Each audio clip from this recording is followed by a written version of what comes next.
What's up, you guys? This is Junior Trader, and in this video we are taking a look at Nvidia stock. Guys, so this thing today gapped up, but it's selling off. However, it is not giving up its zone, right? It's not losing, it doesn't want to lose $900 fully. It's like chopping around between $890 to $906. This $20 range, it's been chopping around for last 5 days. And no kidding, this is the very important pivotal area for Nvidia. However it comes out of it will define the next big move. So in this video, we'll be talking about all of that for the price action, the direction that this might continue to take, and my opinion, and all in all, what are those important levels we are watching as for intraday's levels, swing levels, and on the daily time frame, as if how a price action reacts at those levels might make Nvidia move that in that particular direction or so forth, or reversal or things like that. We'll talk about all that in this video. With that, please hit the like and subscribe, and also please note none of this is any financial advice, only for education purposes. You are solely responsible for your own financial decisions and outcomes. So today on daily, what are we seeing is, well, let's start off with yesterday. We saw a underneath rejection of 20 days moving average. We are seeing that from last 2 days. We also gapped up today and selling off at 20 days moving average again. However, at the same time, Nvidia is struggling to break 891 below. It closed yesterday below that, but I'll show you in the post market it did go a little bit higher than that, and today we gapped up again. And 891, and let me go to the hourly interval now. And $891 level is that pivotal thing that we have been talking about, that if it stays below it, it's continuation to the downside, and then we are watching 876. But Nvidia today as well, you can see, well, it opened up higher and made its way again upward to another level of hours, $906, very close with that 200 hours moving averages as well. So it not only rejected at the underneath of 20 days moving average, but also underneath of 200 hours moving average. I'm just changing a couple of settings on my indicator. If you need access to my tools, I have two indicators, two trading bots and Wall Street alerts. Links to my tools are in the description below of the video, right? So now Nvidia is in this choppy zone, but it's more still in the bears camp. I would still say Nvidia is 70 to 80% still in the direction of bears, because we are rejecting that 20 days moving average on daily interval. We have been constantly rejecting 200 hours moving average on the hourly interval. And it's just that this is the newly formed trend line of the pivots from last 3 days that Nvidia is trying to hold its ground upon. And this 891 is 1, 2, 3, 4, 5, now 6 days of level hold. So this is the range, $906 to $891. These are the two areas where Nvidia is struggling. It's been chopping in between these two ranges. Give any direction. If we break above 906 on a strong volume, it's not happening today now, in my opinion. Yeah, so it's more looking like a downside play. The direction is gonna continue down, in my opinion. And 876 is the next level we are watching, and 862. But wow, yes, Nvidia is always gapping up and is not slowing down. But that's for the morning update right now. So definitely, as for right now, it's looking weak, but 891 is what we want to break the level for the continuation to the downside. On the daily interval, let's see if tomorrow, and I'll do another video when the market has closed as well, but let's see if another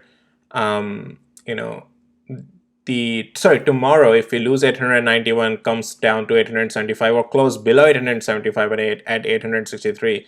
If we close at 863 tomorrow, that is Friday, that is already this pivot formed on Nvidia. Nvidia is still in, guys, lower highs, okay, lower and lower lows. There are still pivots forming on the lower side, so it's still in the downtrend. Okay, so just keep that in mind. So look at it, it's selling off a little bit right now, 894. Tesla is doing great today. I'll do another video on that, and we'll talk about there as well. I also want to just check the short volume percent on Nvidia, how it's been lately, and let's do that on my indicators. So this is concerning 28, 27. You can see after the retest we have been having some good amount of days strong short volume interest as well coming in, and this 28, oops, sorry, oh, here we go. And this 28 short volume percent at the high volume when it came around that 20 days moving average is already a leading indicator that the next day it's going to go lower. But yeah, these high short volume percent, when you see come in at these important zones like 20 days moving average, expect these things to break then, okay? Because these are structural shifts and changes. All right, let's turn this off. All right, so yeah, I'm still in the bear camp with Nvidia right now. I think there's just more downside to come, and yeah, we'll take it level by level, and we'll see so how it loses the level. So okie dokie, guys, that's your Nvidia for the morning. Let's take a look at let's just high level take a look at, I'll do another video on AMD actually. Let's take a look at QQ and SPY. So this thing gapped up again, left another gap, trying to fill that gap now. So QQ, it's a choppy thing, guys. It's not a clear play unless it breaks above this level of 448 to the upside, and it's not a clear play to the downside unless it doesn't break below 438 now. Well, and 50 days moving average. Yes, 441 is also the level, but I want, this distribution phase has lasted for so long, for what? More than a month. Yeah, around 2 months already. 1.5 months already. And QQ every time you can see is gapping up and then selling off, gapping up and selling off. That's where all these red candles are from. When you see the open at the top and close at the bottom, that means it's just gapping up and selling off, right? So yeah, we'll see how this thing continues to roll, but yeah, this is just too much of a topping phase in my opinion, just my opinion though. SPY, same thing, gapped up again, left a gap now to the downside, but again, look at it, gapped up, all-time highs, and then selling off, right? So this shows you that in the pre-market, big hedge funds are trying to move the market so that they can, and then when the market open, they start selling. So that, because that's where the most volume is for someone to buy from them, right? But it doesn't take much volume to move the price in the pre-market. So these are the signs that big players don't want to hold on to it, right? They're just trying to move the market higher in the pre-market so that they can sell in the regular market hours. And it's the game, guys. It's the game. You got to learn how the game is played. Why we have market hours so much in the pre and post market, look at it. We have around only what 9:30 to around